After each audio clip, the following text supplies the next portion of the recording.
আসসালামু আলাইকুম এভরিওয়ান, আশা করি সবাই ভালো আছেন। আলহামদুলিল্লাহ আমিও ভালো আছি। আজকে আমি ইংলিশের কিছু বেসিক ধারণা দেব যেগুলা আপনাদের অনেক কাজে আসবে। প্রথমে যে টপিক নিয়ে আলোচনা করব সেটা হচ্ছে লেটার। আমরা জানি ইংলিশে লেটার হচ্ছে 26টি। এই 26টির মধ্যে কিভাবে হলে লেটার বলে আর কিভাবে বললে অ্যালফাবেট বলে আমরা আজকে জানবো। সো এখানে আমরা দেখতে পাচ্ছি যেমন এ, এটি একটি কি লেটার।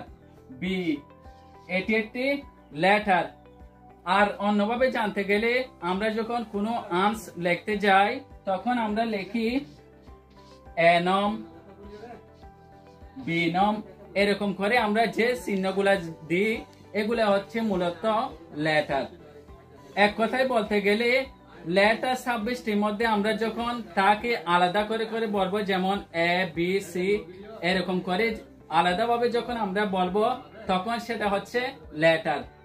আর অ্যালফাবেট বলতে আমরা বুঝি এ বি সি ডি, অর্থাৎ এ থেকে জেড পর্যন্ত যে 26টি লেটার আছে এই সমষ্টিকে বলা হয় alphabet.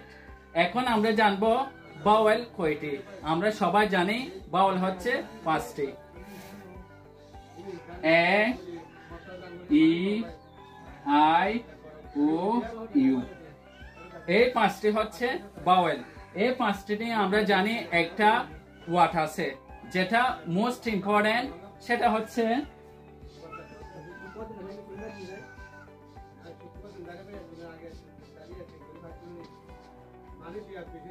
Education.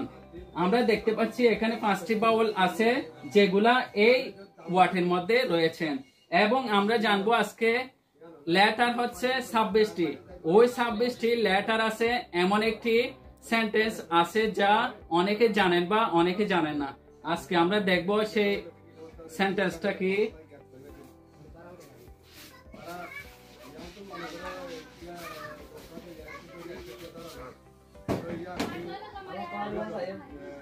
A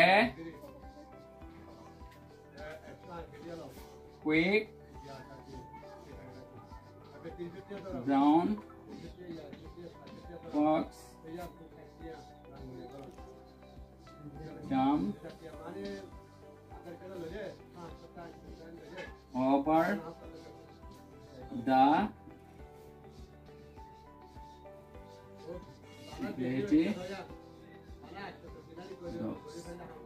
A quick brown fox jumped over the lazy dog। অর্থাৎ আমরা জানি 26টি লেটার রয়েছে, এই 26টি লেটার এই একটি সেন্টেন্সের মধ্যে রয়েছেন।